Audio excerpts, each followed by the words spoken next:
नमस्कार। मैं Vijay Sharma YouTube channel positive dream से आपके सामने प्रस्तुत हूँ। 3-4 दिन पहले मैंने एक टॉपिक शुरू किया था, तलाक। उसका टाइटल था तलाक नहीं होने दूंगा। उस पर काफ़ी कुछ चर्चाएं हुई, परंतु पिछले 4 दिन से 5 दिन से लगातार बहनों भाइयों के फ़ोन आ रहे हैं, मेल आ रही हैं कि ऐसा कोई रास्ता बताओ जिससे तलाक कम से कम हो या ना हो। मैंने इन आउट्स काफ़ी बताए थे, पर आज मैं वो चीज़ें बताने जा रहा हूँ जो मनोविज्ञान पे आधारित है, जो हमारी संस्कृति पे बेस्ड है, जो हमारे त्रेता द्वापर में घटित हुई हैं वो बातें। भाई और बहनों, तलाक एक ऐसी बीमारी है जिसका इफेक्ट उन बच्चों पे सबसे ज़्यादा होता है जो तलाक से पहले पैदा हो जाते हैं या तलाक के बाद पैदा होते हैं। बहुत बुरा इफेक्ट होता है। कारण, अगर तलाक से पहले बच्चे पैदा हो गए हैं तो रीसेटल में पहले तो दिक्कत आती है। लड़की हो या लड़का हो, जिसके पास बच्चे हैं उसकी दोबारा शादी में बहुत बड़ी दिक्कत आती है, सेटल नहीं हो पाता। आज भी बच्चियां बहुत सारी बिना शादी के रह रही हैं, रीसेटलमेंट में दिक्कत आ रही है, और आदमी भी ऐसे रह रहे हैं। क्यों ना हम ऐसा ही रास्ता खोजें जिससे तलाक हो ही ना। थोड़ी बहुत सहमति तो आपको बनानी ही पड़ेगी। मैंने कहा था प्यार से ऊपर कुछ नहीं है, ये बिल्कुल सच बात है। दुनिया में प्रेम से ऊपर कुछ नहीं है। साच कहूं सुन लो सभी, जिन प्रेम कियो तिन ही प्रभ पायो। ये पहले गुरु श्री गुरु नानक देव साहब की वाणी है। प्रेम ही रिश्ते को मजबूती देता है, परंतु जब प्रेम कमजोरी बन जाता है तो रिश्ता कमजोर होकर टूट जाता है। त्रेता में भगवान राम जब लंका पे चढ़ाई करने के लिए गए तो समुद्र के किनारे बैठकर 3 दिन उन्होंने तप किया, प्रार्थना की समुद्र से कि हमें रास्ता दे दे, पर समुद्र ने रास्ता नहीं दिया। जब रास्ता नहीं दिया तो भगवान राम के पास भी समय थोड़ा था, क्योंकि उन्हें वापस अयोध्या जाना था, अपनी धर्मपत्नी को छुड़वाना था। उन्होंने तीर निकाला, चलाने लगे, समुद्र को कहा अब तेरा सारा पानी सुखा दूंगा। वही समुद्र जो 3 दिन से सुनवाई नहीं कर रहा था, वही झट पैरों में आके लेट गया कि महाराज ऐसा मत कीजिए, मैं तो आपका पूर्वज हूँ।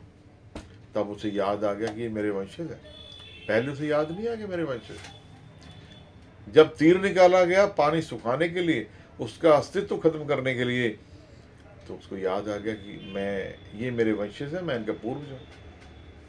कितने जीव जंतु मर जाएंगे, ऐसा मत कीजिए। तो तुलसीदास जी ने जब लिखा है, विनय न माने जल्दी जड़, गए 3 दिन बीत, बोले राम संताप से, भय बिन होए न प्रीत। प्रीत के लिए भी भय होना जरूरी है। सिर्फ प्रीति, सिर्फ प्रेम ही काफी नहीं किसी रिश्ते की मजबूती के लिए। रिश्ता मजबूत भी होना चाहिए। लड़के लड़कियां, अब तो जमाना बहुत एडवांस हो गया, बातचीत करते हैं, बातें सारी खोल लेते हैं, और उसके बावजूद तलाक हो रहे हैं। ये बहुत बड़ी त्रासदी है। इसका मतलब यह है कि बच्चे वो बात नहीं करते जो उन्हें करनी चाहिए। जीवन की सेटलमेंट के बारे में नहीं सोचते, वो लग्जूरियस लाइफ के बारे में सोचते हैं। मैं सच कह रहा हूं, जीवन का आधार शादी है। इसके बगैर ना जीवन है। आप मान लीजिए 100 साल शादियां ना हो धरती पे, तो धरती पे कोई जीवन नहीं बचेगा, सारे खत्म हो जाएंगे। क्योंकि शादी एक जरिया है जो पृथ्वी पर जनसंख्या आती है, जीव आते हैं, और कोई है ही नहीं। जब वो बात करें तो अपने फ्यूचर को लेकर निश्चिंत होकर बात करें कि जो जो अपनी कमियां, अपने गुण ना बताएं, कमियां भी बताएं, ये मेरी कमी है, आप क्या एडजस्ट करने को तैयार हो। होता क्या है, हम अपनी जायदाद गिनवा देते हैं, अपनी एजुकेशन की डिग्रियां गिनवा देते हैं, अपनी आमदनी गिनवा देते हैं, अपने बढ़िया बड़े रिश्तेदार गिनवा देते हैं, परंतु अपनी कमजोरियां नहीं बताते। हिंदुस्तान में एक प्रांत है तो बहुत पैसा है आज की तारीख में, परंतु लोग वहां लड़कियों से शादी करने से डरते हैं, क्योंकि वहां पता नहीं किस घर में कितने आदमी स्मैक पीते हैं। नाम नहीं लूंगा, नहीं तो बहुत सारे मुकदमे कल मेरे पे पड़ जाएंगे। पर आप समझ गए होंगे कि इतना नशा है वहां पर, इतना नशा है वहां पर, उस नशे की वजह से वहां शादियां लड़कों की कम हो रही। इसलिए जब भी आप लड़की या लड़का जब मुलाकात करते हैं, चाय कॉफी पिए, पर अपनी कमजोरियां बताएं और उसे पूछें, भाई तेरी कमजोरियां क्या क्या हैं, क्या मैं तेरी इन कमजोरियों के साथ रह सकता हूं या रह सकती हूं। यदि रह सकते हैं तो शादी कीजिए, शक्ल देख के शादी मत कीजिए। विचारों का आदान प्रदान ही मेन शादी का कारण, जो मेन प्लेटफॉर्म है, आपके विचार मिलने चाहिए। यदि विचार नहीं मिलते तो शादी मत करो, शादी टूट जाएगी। एक बहन का तलाक का नोटिस आया हुआ था, बल्कि नोटिस नहीं आया हुआ था, तलाक हो चुका था, क्योंकि बहुत सारे फैमिली काउंसलर हूं तो बहुत सारे केस आते हैं, तो उसको तलाक हो गया था, बस फाइनल था, एक कुछ सामान वामान उठाना था। तो मेरे पास आई, बोली कुछ हो सकता है। मैंने कहा भाई दुनिया में यहाँ हर चीज़ संभव है, पॉसिबल है। बोली मैं वहीं जाना चाहती हूँ। मैंने अब क्या हुआ, अब तो तुम तलाक ले लिया झगड़ा करके, अब तो सारी बात फाइनल होगी, अब क्या रह गया।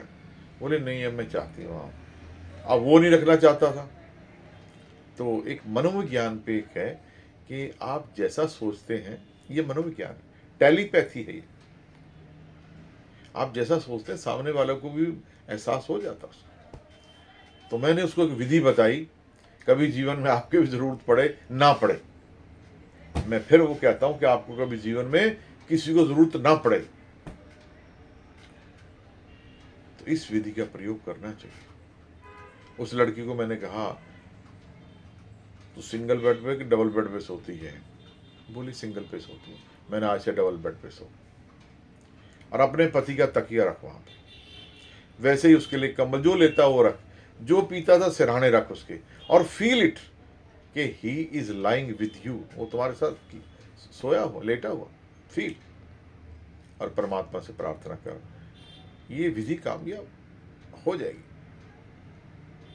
बोली आपने कह दिया तो हो जाएगी, मुझे आप पे यकीन है। वही हुआ, उसने वो शुरू किया, 1 महीना पूरा नहीं हो पाया, वो आ गया वापस।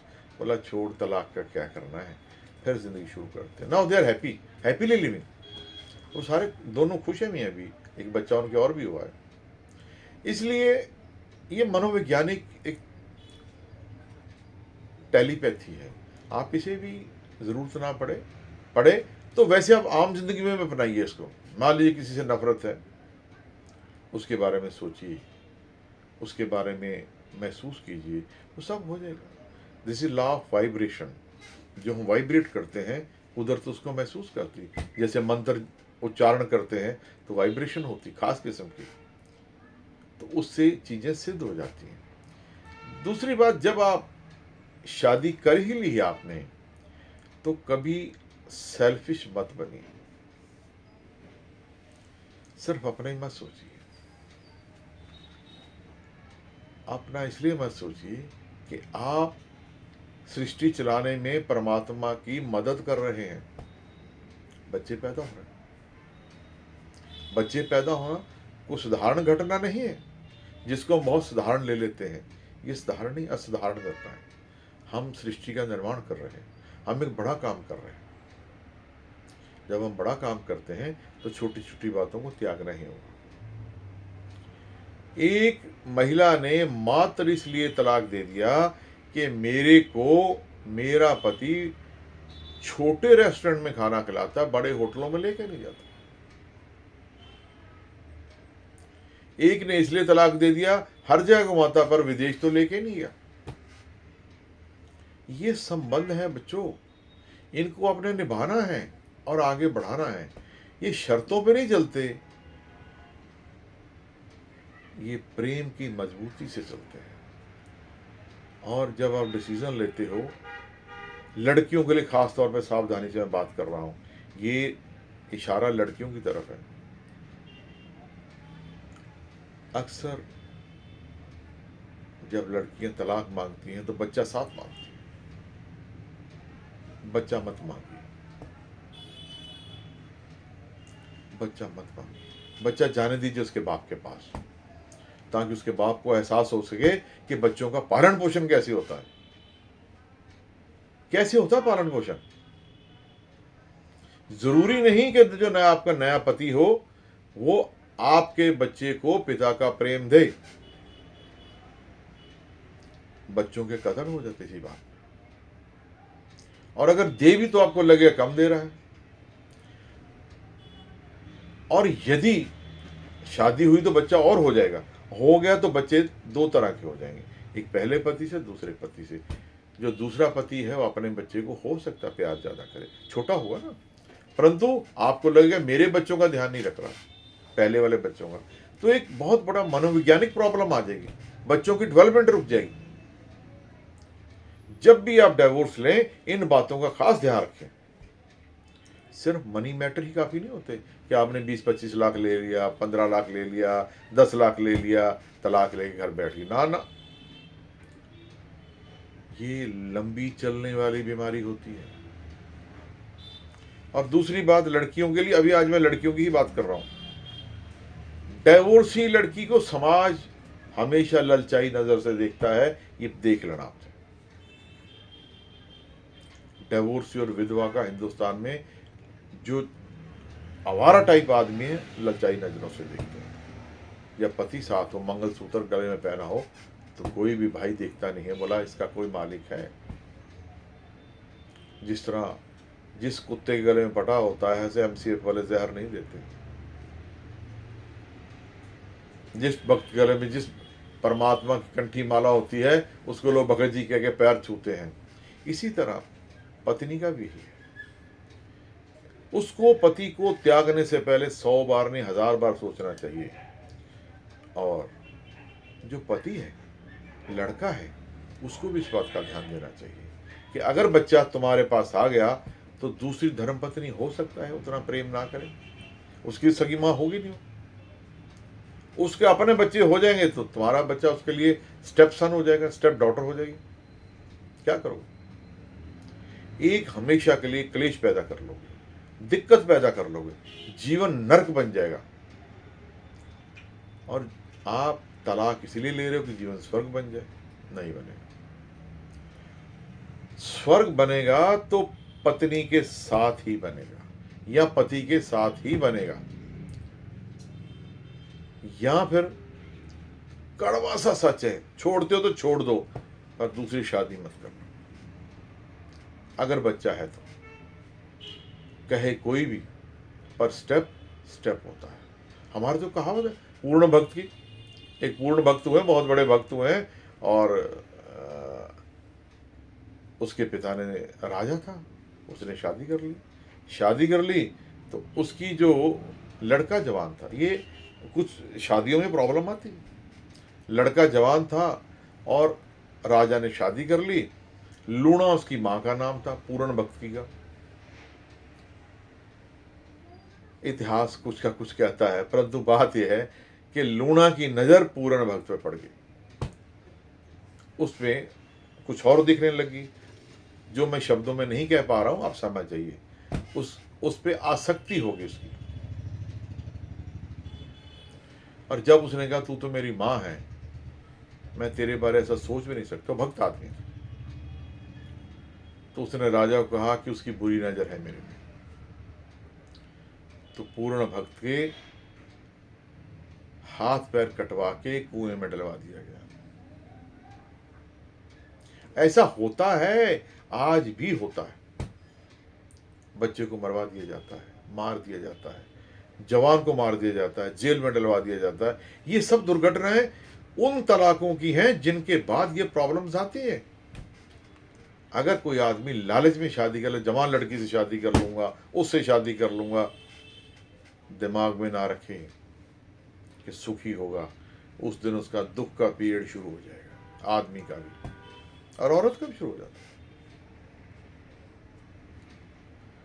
मोहम्मद साहब ने कहा था कि जिस घर में तलाक का शब्द इस्तेमाल होता है वहाँ पर अल्लाह ताला की रहमत नहीं बरसती, बल्कि वहाँ मैं भी निवास नहीं करता।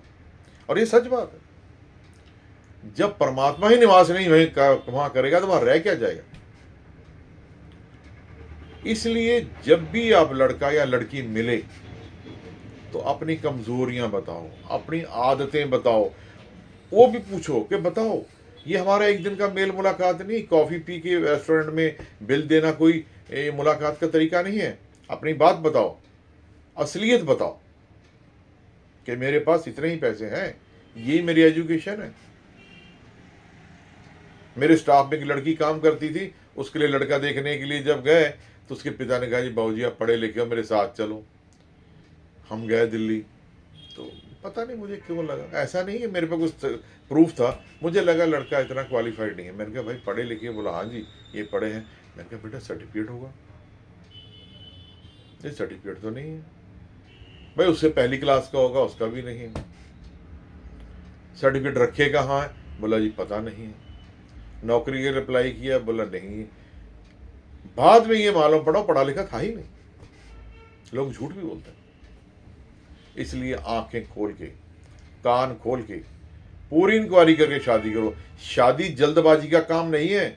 शादी आज भी 7 जन्मों का संबंध है, पहले भी था और रहेगा। यदि हम इस थ्योरी के साथ चलेंगे तो यकीन मानिए तलाक कहाँ ले सकता आदमी या कहाँ ले लेना चाहिए। मान लीजिए कोई ऐसी बीमारी है जो ठीक होने वाली नहीं है, जैसे एड्स बीमारी है, तलाक ले लेना चाहिए। एड्स में तलाक क्योंकि क्योरेबल नहीं है और ये एक दूसरे को लग भी जाती है, तलाक ले लो, कोई बात नहीं। यदि सेवा कर सकते हो तो सेवा करो, पर उम्मीद मत करो ये मेरी पत्नी है या मेरा पति है। एक पेशेंट की सेवा करो, तलाक ना लो तो सेवा करो। और मान लीजिए कई बीमारियां, पागलपन है, सीजोफ्रेनिया है, ये नॉन क्योरेबल डिजीज है, ये ठीक होने वाली नहीं है। ठीक होने वाली बीमारियां नहीं है। मान लीजिए लगता है आप जिंदगी नहीं जी पाएंगे तो तलाक ले लीजिए, पर झगड़े पे तलाक मत लीजिए। होटल में खाना नहीं खिलाया तलाक मत लीजिए। सुंदर कम हो गई, एक तो तलाक अजीब हुआ कि साहब इस लड़की का वजन 30 किलो बढ़ गया शादी के बाद। तो मैंने कहा भाई बढ़ गया तो जैसे बड़ा घट भी जाएगा। बोला घटता नहीं है, मैं जैसे बड़ा घट भी जाएगा, परंतु वो तलाक हो ही गया। आजकल लड़कियां या लड़के कंप्यूटर का हस्बैंड और कंप्यूटर की वाइफ मांगते हैं। कंप्यूटर से ना लड़का बनता है ना लड़की बनती है। पत्नियां तो बनती ही नहीं और पति भी नहीं बनते। शादी के वक्त देख लो, उसके बाद तुम्हारी किस्मत। मोटा हो जाए, पतला हो जाए, जैसा भी रहे, उसके साथ तुमने जीवन निभाना है। कमाऊ हो तो भी, ना कमाऊ हो तो भी उसकी मदद करो। नहीं कमाता तो ये नहीं कि उसकी कमाई कम होगी तुम छोड़ के चल दोगी। एक टीचर लगी हुई डीपीएस में, उसने घरवाला इसलिए छोड़ दिया कि उसकी आमदनी कम होगी। अब बताइए, आमदनी, जीवन में अप्स डाउन आने तय हैं, क्योंकि 6 रस तो सभी को मिल रहे, यश अपयश हानि लाभ जीवन और मृत्यु। अब जब अपयश हुआ या हानि हुई तो छोड़ के चल दी। हमारा संबंध, हमारा मीन पति पत्नी का संबंध अटूट संबंध है, इतना मजबूत संबंध है, ये टूटने के बारे में तो सोचना ही नहीं चाहिए। ये तो मन में ख्याल भी नहीं आना चाहिए। लोग मजाक में कहते हैं अरे जिस दिन ये मर जाएगी ना आई हैप्पी, छोड़ देगा हैप्पी, मायके गया हैप्पी। कोई हैप्पी उपी नहीं होता। ये शोखे किस्म के आदमी होते हैं जो शेखियां बगाते रहते हैं ना। आप देखिए, जो शादीशुदा है, मेरी बात पे ध्यान दें, अगर मान लीजिए एक दिन पत्नी घर पे नहीं है या 2 दिन नहीं है, तो घर ऐसे होता है जैसे भूत नाच गए, गंदा मंदा खाने कोई व्यवस्था नहीं रहती। व्यवस्थित करने का कार्य बहनें ही करती हैं, और बाहर से मजबूत सुरक्षा देने का काम पति करते हैं। अगर चौकीदार बाई चांस सो जाए तो नौकरी से नहीं निकाला जाता, चिढ़ाया जाता है, दोबारा सोना डांटा जाता है। और मान लीजिए कहीं पति से गलती होगी, धमकाओ उसको, ऐसे मत कर। बीवी से धमकाओ, ऐसे मत कर। परंतु तलाक पे नहीं आना, नहीं आना। क्योंकि यदि किसी के मन में ये प्रश्न आ रहा है तलाक का, तो मेहरबानी करके मुझे एक बार मिल तो लो। मिलना तो 4 बार पड़ेगा, पर एक बार शुरू तो करो। तलाक नहीं, तलाक होगा ही नहीं। इस बात की क्या गारंटी है कि दूसरी जो आएगी इससे बढ़िया होगी, या जो पति आएगा इससे बढ़िया होगा? कोई गारंटी नहीं, कोई गारंटी ही नहीं है। इसलिए एक लॉटरी है। मुझे ध्यान है, पहले लॉटरी निकला करती, एक कैलेंडर में पर्चियां लगी होती, पर्चियां उतारो, बच्चे देख लेते इसमें क्या है। तो जिसकी लॉटरी ऐसी लगी, अब तो लॉटरी देख के लोग लेते हैं। अब तो छुपी हुई कोई चीज ही नहीं है। लड़का लड़की 2-4 बार मुलाकात करते हैं। हाँ, एक बात का आप सब ध्यान रखना, लड़के की माँ और लड़की की माँ दखल देना बंद कर दे, तलाक 50% कम हो जाए। दोनों की माताएं अगर दखल देना बंद कर देंगी तो तलाक देने आधे रह जाएंगे। लड़के की माँ तो ये कहती है कि मैं इसे सिखाऊंगी, मैं इसे बेटी मानती हूं। बहू को बेटी मत बनाओ, बेटी बेटी होती है, बहू बहू होती है। बहू की जिम्मेवारी तो बेटी से कहीं ज्यादा जिम्मेवारी है वो। इसलिए बहू को बहू का दर्जा दीजिए, इज्जत दीजिए। अगर मान लीजिए छोटा मोटा डिफेक्ट है तो उसे एडजस्ट कीजिए, कोई दिक्कत नहीं है। सर झुकाने में सर कटता नहीं है, और कटवाने के बाद झुकने लायक ही नहीं रहता। इसलिए कभी दिक्कत आती है, लड़के की माँ को एडजस्ट करना चाहिए। हाँ, लड़की की माँ को इस बात का ध्यान देना चाहिए, शाम को रोज मोबाइल पे नहीं पूछे कि आज बेटा तूने सब्जी कौन सी बनाई है, तेरी सब्जी पे तेरे ससुर का क्या रिएक्शन था, तेरी सास का क्या रिएक्शन है। मुंह तो नहीं सुझाए फिरती रहती, तेरा घर वाला तेरे को पूछता कि नहीं पूछता। अरे उनको अपनी जिंदगी जीने दीजिए, उनको अपने पैरों पे खड़े होने दीजिए, उनको अपनी प्रॉब्लम सॉल्व करने दीजिए। जिस घर में कोई समस्या नहीं है वो घर तरक्की नहीं कर सकता। क्यों? समस्या होगी तो समाधान होगा, यदि समस्या ही नहीं तो समाधान क्या होगा। शिव खेड़ा एक दिन लेक्चर देने के लिए आए थे हमारे, तो उन्होंने एक बात कही जो अभी मेरे दिमाग में वो बल्कि विजुलाइज हो जाती, पिक्चराइज होगी। उन्होंने कहा कि जिस दिन आपको कोई समस्या ना हो ना, तो परमात्मा से कहना कि परमात्मा, क्या ये तेरा बच्चा इतना नालायक है, तूने मुझे किसी लायक नहीं समझा कि मैं कोई भी समस्या ना सुलझा सकूं। एक समस्या तो दे दे भाई,